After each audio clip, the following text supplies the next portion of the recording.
there was a study on men in general within JAMA Psychiatry, is like a big journal that's like well known, where they looked at men and women in general, and they used regular depression measures, and always the rate is 2-to-1, twice as likely that a woman will be depressed than a man. And the same thing was found in that study. But then they added in what we call like masculine depression items, like things about like aggression, hypersexuality, substance use. And once they included those items, that 2-to-1 ratio went away completely. And I worry that's the same thing happened in the perinatal field. We know that 20% of moms will develop depression, 10% of dads, but we're using those traditional measures. If we were to actually account for how men express depression or mood symptoms, we might also find that we have higher rates in fathers than we once knew. This is NICU Babies Parent Support with Kathryn Whitaker, a podcast from Hand to Hold, a national nonprofit that provides free personalized support, resources, and community before, during, and after a NICU stay. My conversations here focus on education and personal stories with medical and hospital professionals, counselors, therapists, and NICU moms and dads from across the country. Whether you're preparing for a NICU stay, you're currently there, or you're months and years past your stay, you belong here. The NICU is hard. We're here to help. I'm your host, Kathryn Whitaker, the mom of 6 children, including my very own NICU baby, and I'm so grateful that you're here. Howdy, y'all. Welcome back to the podcast. It's an honor to have you here. If you're just now joining us, this season is all about the dads. And while I have had amazing guests, amazing dads on the podcast, I wanted to take a quick break right here in the middle as we've been hearing about real men's experiences, real men's feelings, real men's wisdom, is I wanted to pause and I wanted to find someone who could speak clinically about men's mental health. So I found an amazing clinical psychologist. Sheehan has some really impressive research when it comes to postpartum depression in men. Yes, that's a real thing. And I wanted him to speak into what are some of the things that men struggle with? Why does he even care? And what can we do to support men better? So this felt like the right time to introduce a clinical perspective, but he's also a dad and he gets it. So I'm really honored that my guest today is Sheehan Fisher. He's assistant professor and a clinical psychologist at Northwestern University, Feinberg School of Medicine. His research career focuses on understanding mothers and fathers' unique contributions to the family and child health, with a specialization in the emerging field of fathers' mental health. That's why he's here. He received his undergrad degree in psychology from Rutgers, a master's and a doctorate in clinical psychology from the University of Iowa, and he completed an internship and postdoctorate at Northwestern University, followed by joining the faculty for a research and clinical position. As a professor, he conducts research on mood disorders in mothers and fathers during the perinatal period to examine the effects of psychosocial stress on parents' mood, parenting, and ultimately infant-child health outcomes. As an academic, he publishes articles and gives presentations on his perinatal research. And as a clinician, he's got 2 areas of specialty, both perinatal mental health in mothers and fathers and performance optimization for individuals in high-pressure professions. He's also a father to a bold and spirited daughter, Raina Valentina. So with that, let's get to a really fantastic interview. Well, I'm really excited, Sheehan, because we've had all these dads on the podcast this season, and then you're like the halfway point. So I was like, we're going to bring in the expert and chat a little bit. So I want to give people an idea. You pursued this beautiful career path into clinical psychology. How in the world did that become part of your life? Like, why the emphasis on that? Why did you decide to pursue a professional field in there? Well, I really always, when I was in like undergrads, kind of figure out what I want to do with my career. And I was really interested in understanding the brain, how people think, how people operate. And I decided even to go into perinatal mental health because I really wanted to start at an early stage. I could have went either child psych or adult. And working with adults in perinatal phase allows me to work with both and support both to ensure that parent mental health supports the child's mental health. So you cheated. That's what you're telling me. You guys try to find an efficient way to operate. So you have an interest that I don't think very many clinical psychologists have, and that's in the field of fathers and dads. So why the focus there? Well, when I got to grad school, like the first few weeks, I was thinking through what I wanted to do within my research and looked at kind of what's already there. And I was realizing like eventually I want to be a father and like a primary parent, like really engaged. And I was like, there's nothing really out here to understand someone like me. And so I really pursued my advisor let me run with it to and focus on father mental health. But I always tell people I'm an expert in both. Like most of my work is mother and father, and now I'm moving to a birthing parent, non-birthing parent, because I want to understand the family system. Like how do both of them operate and affect the child in their own unique ways? Yeah, there's definitely certainly every family's different, but Mhm. understanding the ticking, like how it works, helps you Yeah, figure out how it works on the other end. I'm yeah. also fascinated with the brain. I just don't have all my degrees are in agriculture, so nothing to I Hey, understand animals better. It's okay. yeah. Um, okay, so we know that involvement. I know you talked about the involvement of both of those parents in a relationship, particularly when it comes to raising a child. I know you've had some amazing research about the male influence in a child's life and some of the things that that's linked to. Can you give us an idea of some of the things that that's linked to and why that's important?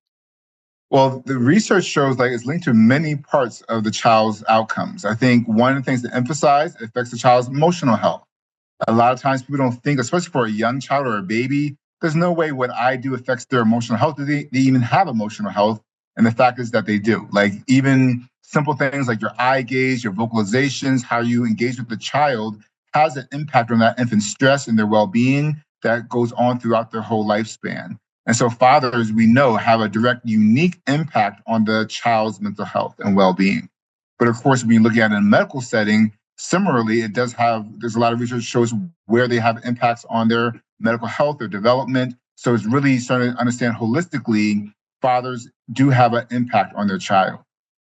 So, give me an example of when you talk about the impact, give me an example of like what's something that a father could do, and then like what would the likely outcome or what are we hoping for the outcome might be if they're engaged in a specific way? Well, on the positive end, like the more that the father's engaged in the day-to-day activities, really part of my goal is to redefine how we understand father involvement because we sometimes think, well, as long as you pay for your child, you're an involved father. Like, or you technically live in the house, you're an involved father, versus like the day-to-day caretaking activities. Fathers do things that's unique, not to overgeneralize, but like, for example, when a kid's older, rough and tumble play. Like that more rough, aggressive play actually goes a long way for the child to learn emotional regulation, allows them not to be at risk for the anxiety because anxiety is like, I feel uncomfortable. But if you learn how to be uncomfortable and that's not the end of the world, you actually don't avoid things in life that make you uncomfortable. So there's different aspects that's unique to how fathers engage with their children that can have a positive impact. So that's fascinating. So we have three boys, and my Mm. husband's they're like, I would say with one of them who has 12 ER visits to his name, pretty rough and tumble kind of Yeah. kids. So, um, but I Yeah. think Same with my daughter. okay, good. Okay, that makes me feel, and I Yeah. have some girls like that too. It's not just my boys, but I Yeah. think my gut instinct as the mom is to like make sure that everyone's safe and protected. And Mhm. my husband's like, they'll be fine, and I'm like, are they? And then I think I worry like, is the leash too long? And you're telling me it's okay. Is that what is that what Yes. I'm hearing? Okay. I was just talking about that today earlier with another person, just about not to once again overgeneralize, but when we look at some of the gendered norms of how people maybe operate or parent, it's nice to have both be involved parents because that way the kid gets the best of both worlds. But Yeah. having one or the other is not the end of the world, but sometimes we discount the value of what they might offer that's unique in their way of approaching parenting. Okay, so if you have a child, so parents listening to this obviously have children who have spent time in the neonatal intensive care unit, or maybe they have pretty high medical needs, Yes. a lot of challenges. I think that may be where, particularly with this particular example of a mom is like, and I'm speaking from experience here, like hyper protective. And when my husband was like, it'll be fine, I'm like, but, and then I would like list all the things that I was worried about. So how, like from a father's perspective, how do you balance the need to do all the things that you need to do medically, but also give them that experience of feeling protected, but also give them good emotional well-being on the end? Yeah, well, I appreciate you saying that because I think that's important. Fathers need to be responsible for their children in the sense of be just as informed. You should know the medical information. You should be fully informed. And therefore, if you, with that knowledge, are making choices that fit under the umbrella what the medical decides, that is a good thing. So that's kind of what I'm getting at is that one of the important factors of father involvement is the full level of involvement, and therefore could feel empowered to make those choices that, what the doctor said, rough tone play is not actually dangerous for this child or in this particular way, but yes, I won't do it in X and Y and Z other ways that would cause harm to my child. Otherwise, it's the mom that has to hold all that mental burden and feel like she has to be the gatekeeper, which is not fair. But if both are fully involved, then they should, equal intelligence, hopefully be able to make decisions together that benefit the child without it being prescriptive by one person or the other. Yeah, I just had a dad recently. I was asking him because he said there were certain things that he couldn't do during delivery or during birth. But he said, but I realized that what I could do is I could be an advocate. And by being an advocate, he's like, I knew absolutely nothing. So I just started asking a bunch of questions and I realized like it was really empowering for him. So Yeah. it's good to know from a clinical perspective and also from a research perspective that you're saying the same thing, that we Yeah. sometimes put people in specific categories of what they can do, but fatherhood has changed a lot since I Yes. was a little kid. Thankfully. I mean, I think that's a good Yes. thing that Mm-hmm. that there is more equality when it comes to sharing the parenting load, and not just Yeah. for NICU parents, but for all parents. And we want that. Yes, amen. Yes, we do. So you mentioned this briefly, but I want to come back to it. So the skin to skin contact, I know you've talked a little bit in some of your research and some of your articles. A lot of dads will have the opportunity to do kangaroo care, and it's Mm-hmm. normative. Like moms are Yeah. like, give me all the babies and I will hold all the babies and I want to smell the babies. But Yeah. in the NICU, it's a massive difference. And now we're seeing more dads partake in kangaroo care. So let's talk a little bit about why that's important. Yes, like skin to skin contact is such a calming, regulating thing to experience. That's really important for the baby and for the parent, and develops attachment along with the ability to regulate. So it's something that I think we are now becoming more normal that fathers are doing it. I think historically fathers weren't always comfortable with like affection in general. Like I think especially in the United States, like we have sometimes Yes. very difficult with affection or what the meaning behind that is, and just in our social world in general. And I see that applied to parenting. But I think now fathers are getting more and more comfortable, independent of the gender of the child, that affection is appropriate and actually beneficial to the both of them. So we highly suggest that for that to continue. But also think about that even as the child gets older. How don't let the affection stop there. Like how would affection start to look as a child is a toddler or a preteen? How do you still keep that as a part of your connection, if appropriate, or if you feel comfortable with it in the sense of your value? Is it a cultural difference? Is it like purely an American thing? Are there other countries that struggle with that? Or give me an Yes, idea of what that looks like. I won't name names, so to speak, but yeah, there are other It's okay. countries like It's okay if you name names. there are other countries where like the norms, their cultural norms are different. The way I travel a lot for my work and just in general, and what I always know is when I go to an airport, I know their culture around parenting, because when I travel a Okay. lot with my daughter, if I'm in like Italy, for example, they see me in the line, they will pull me from the back of the line and pull me to the front. So you're going to get on this plane, because they're very catering to families and support it. And therefore, you see, even in their culture around engaging with children, that same level of affection and specialness that they cater to families.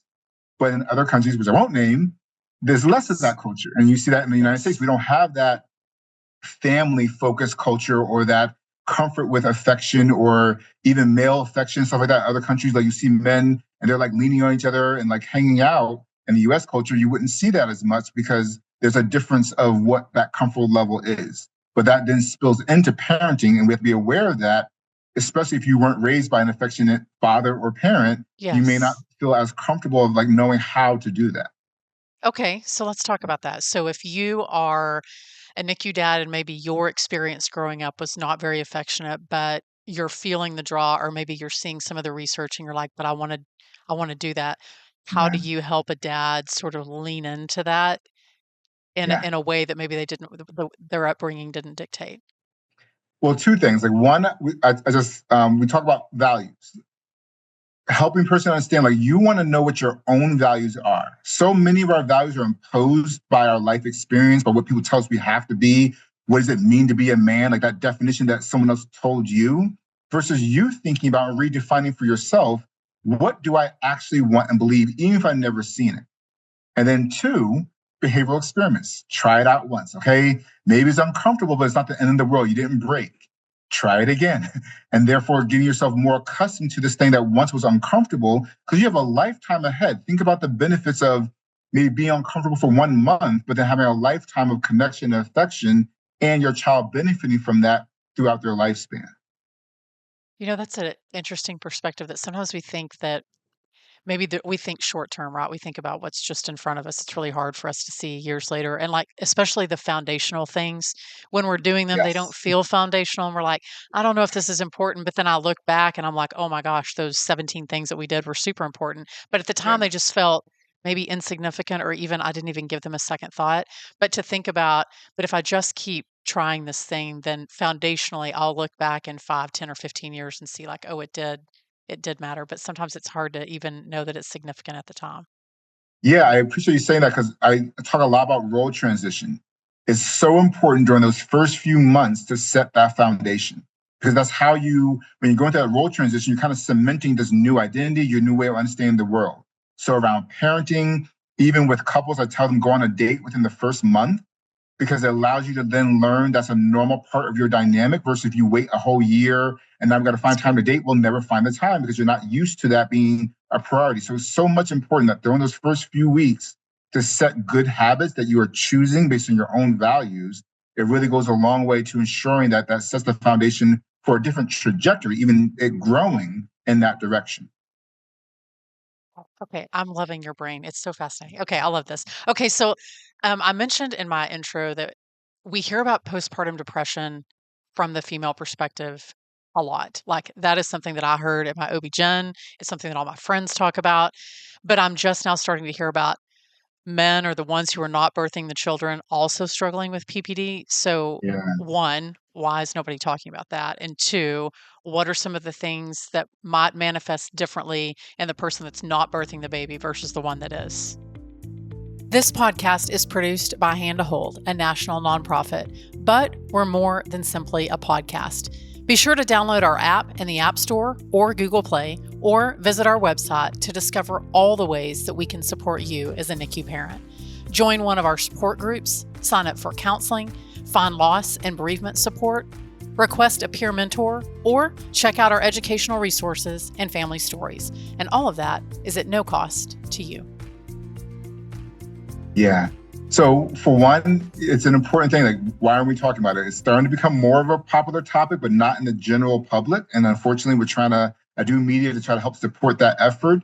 But I think it's something that people don't suspect because even with scientists, we're supposed to be all about science and facts. We make cultural assumptions. Well, you didn't carry a baby. There's no way that you're dealing with depression. Even within the perinatal world, we assume that dads didn't have hormonal changes. Well, you're not carrying a baby. We know that's not true. They're actually just testosterone drops during postpartum, especially as they get more involved with the child. So we need to look at things based on the facts. What is the reality of the change in that transition? And as fathers get more involved, they actually not only have the more hormonal changes, but they're more exposed to the stress that moms go through. They're more exposed to the different pressures in their world that conflict with it. We don't really have, like I said, a system, a society that supports it. So like parental leave, we don't have access to many times for fathers, or it's really brief.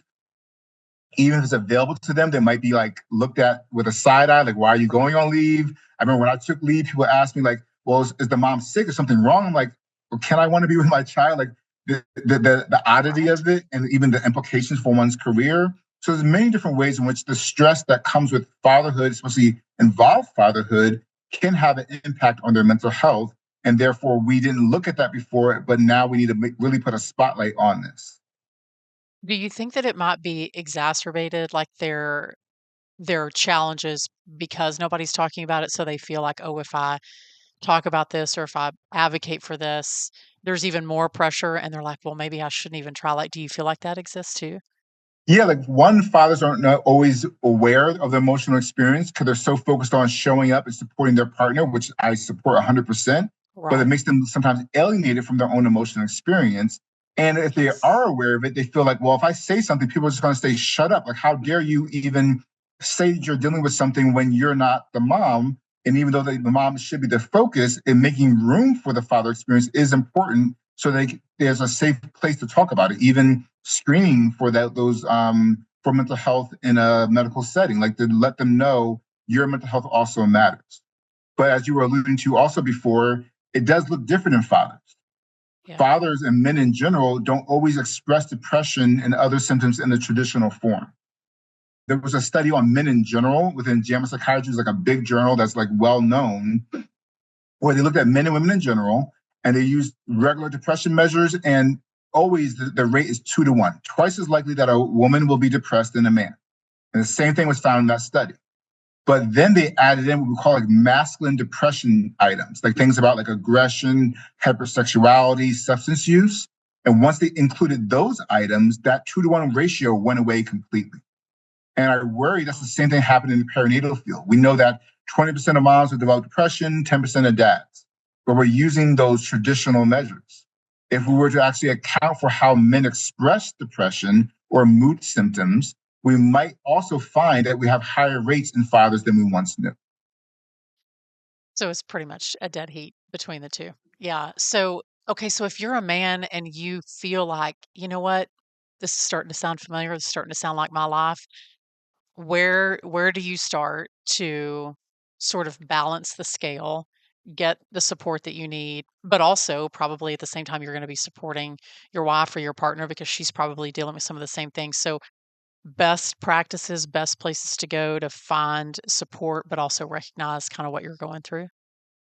Well, I would say for finding out information, Postpartum Support International has a lot of resources specifically for fathers, including groups and other ways of getting access to a clinician. So I would highly suggest going to their website to get information about where you can go and even learn more about perinatal mental health within fathers. But also, I think this in general, we have to change our culture around men being emotionally aware. Is like facts are facts. Like even if a man doesn't like pretends like I'm fine, I'm good, it does not change that he's going through something. I mean, in general, for men, we need to go to the doctor. Like going to our primary care physician to know that we're dealing with something is important. So globally, being more aware of your health is very important. And I want you to do it for you. But just like when I work with moms, many times like, well, I won't do that. I'm like, well, it's going to benefit your baby. Like, okay, fine, I'll do it.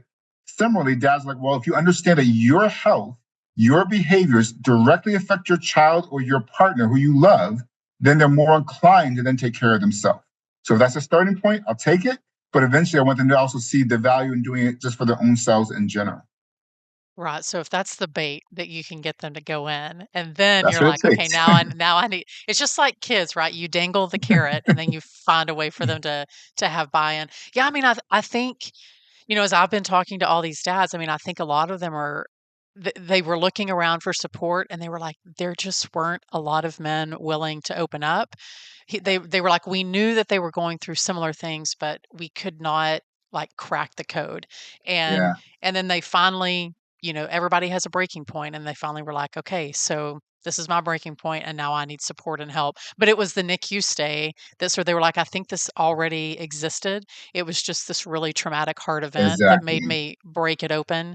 And so, do you Yeah. find that, like, what does the research say when it comes to maybe dads who have a NICU stay or have some sort of a big challenge? Are they more likely or less likely to seek out the help? I'm not sure on the research end whether there's a study that highlights that like the likelihood comparing it between I'm NICU and giving you some research ideas. yeah. But I would say that yes, I think that unfortunately, men, even if they were aware of it, may not feel entitled yet unless something like socially acceptable happens, something so extreme, then I can finally admit I'm suffering, I'm dealing with something. And that's Right. really unfair. It's really not okay that as a society, we don't make room that if he had the partner had a perfectly normal birthing experience, he's not entitled to actually say, hey, I'm struggling right now, but I need something like that's like so heartbreaking for it to be okay that he's saying, you know what, it's too much. So we Yeah. need to do our part to make room for them, in addition to changing the culture that they can be more vocal about their emotional experiences.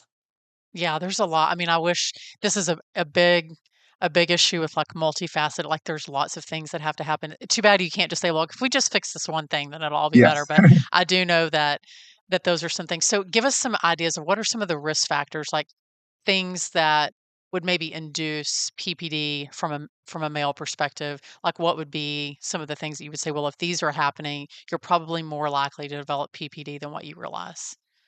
Well, different things like with the perinatal period, the lack of sleep can affect your mood, not learning how to balance your stress and manage your stress, like kind of developing skills, good like health habits like exercise and other activities, relaxation.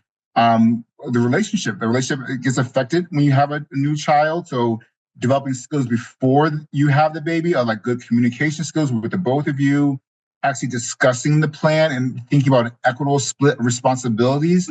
All these things come to help them make sure it's a partnership, you're in it together, along with not straining your relationship or marriage.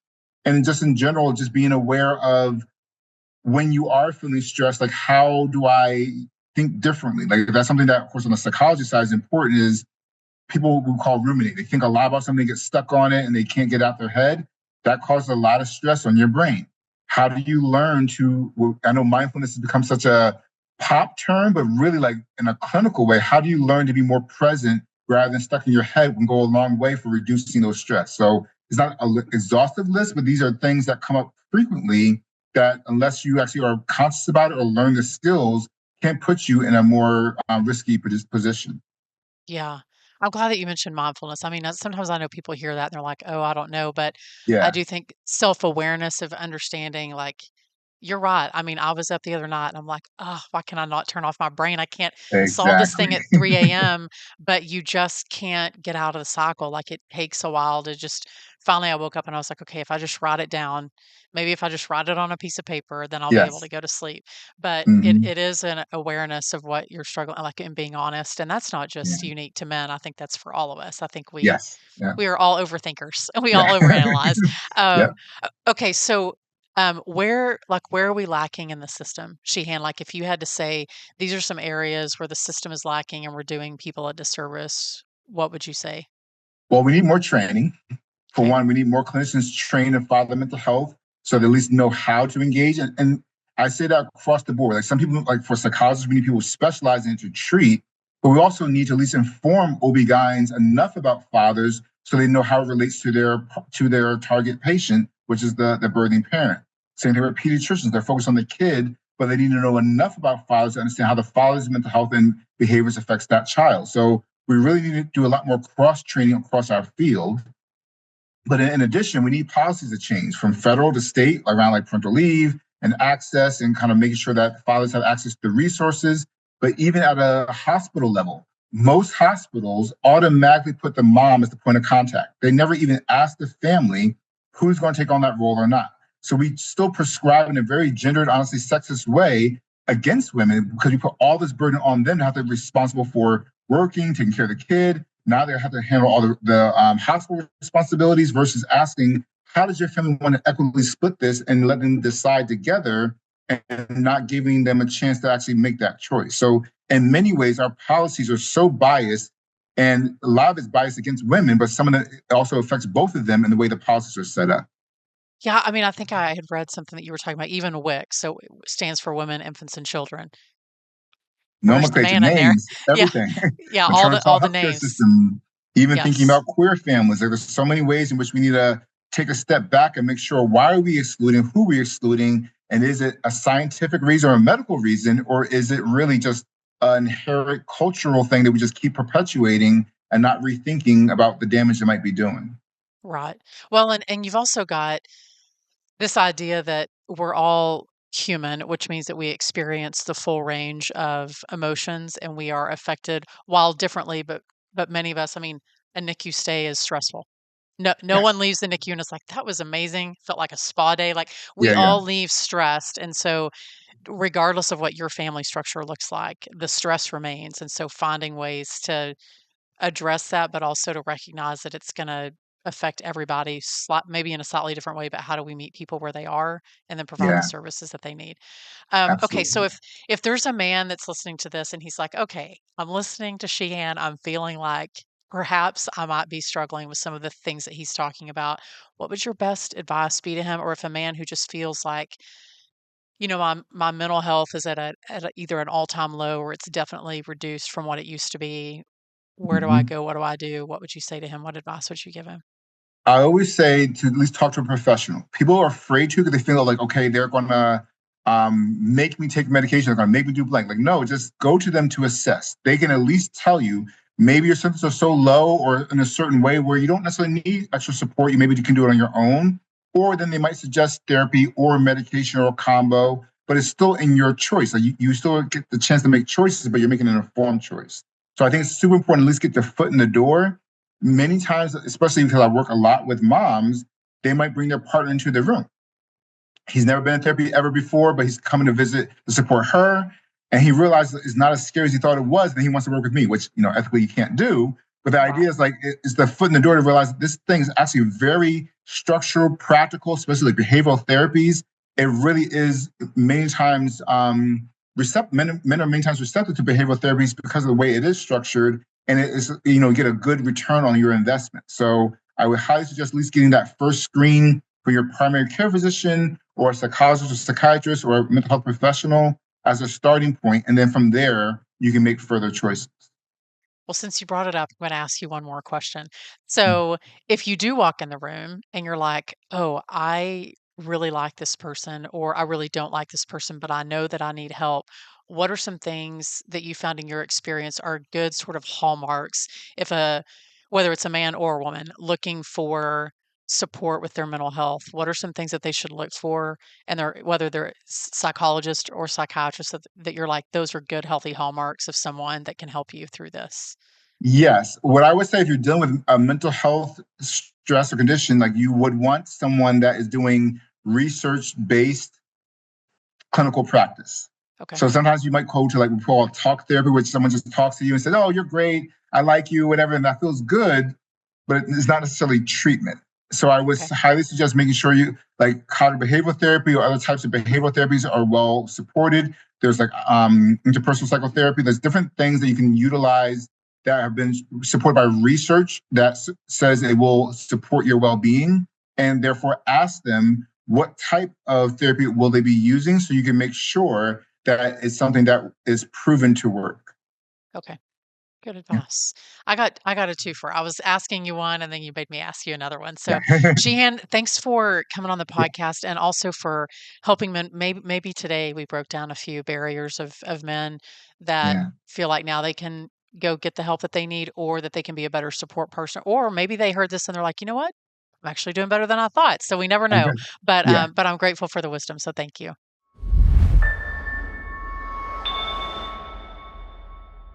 Oh, y'all, there was a lot to love in that episode. Just in case you're wondering, I'm actually interviewing Sheehan over on our sister podcast, which is NICU Heroes. It is for NICU professionals who are looking for continuing education credits, but we will dive more into the weeds. So if you're an information gatherer and you want to know even more, I will send you over to that podcast. I think that's going to air later this summer. So I will link that in the show notes. But I really appreciated the expert in the room, someone who has a background in clinical psychology, specifically during the perinatal period and with a special emphasis on fathers. So I hope that this one made you feel seen. I hope it gave you some great resources. Probably the greatest thing that I personally took from that is that our conversation about the desire that we have for two different parents to bring two different things to the table for their children. And so when we were talking about the rough and tumble, which tends to be the dad, not always, but this rough and tumble sort of aspect of parenting, and that my instinct as the mom is to massively protect, especially my NICU baby. And then my husband's desire to let the rope out a little bit and to let them experiment a little bit, certainly with fully knowing their medical history. And I thought that was such great advice that Sheehan gave about, you have every right as the dad to ask the questions, become informed. That is not just on your partner or your spouse, that he's sort of empowering you to say you too can be a fully engaged parent and ask those questions and be an advocate. So if you took nothing else from today's podcast episode, I hope that it was empowering. I hope that it was inspiring. And I hope it made you feel seen as a dad. We have so many great episodes coming. We're going to round it out with a few more dads and a couple of granddads in here that they're going to give you their perspective on the NICU experience. If you love the podcast today, please send it to a friend, send it to a dad or a guy that you know in your life that could use some support and some encouragement. You can also watch us over on YouTube. Give us a rating in all the places. We're always grateful for that. But we have a few more coming your way, so don't go anywhere. Next time, you're going to hear a little bit about this. Jess was in hospital for 8 or 9 days in total. So I was going home by myself. And the only person there to talk to was Jim Beam. So, and the bottle that he came in. So it was, my routines stopped, my healthy habits stopped. I was thinking thoughts that I'd never thought of before, and they were quite dark thoughts. And I had no one to talk to. There was no support for dads. All the support mechanisms there are for mums and babies, which is absolutely what needs to happen. But for the dad or the non-birthing parent, the focus isn't on you in that situation. Yes, you have access to psychologists, you have access to social workers, but the people that we had were absolutely fantastic. But at the time, I didn't utilize it because I didn't understand the power that they could give you and what they could do for you. So I took a lot of the burden on. And again, in reflection, didn't need to do that. Thanks, y'all, for listening. I have one quick ask.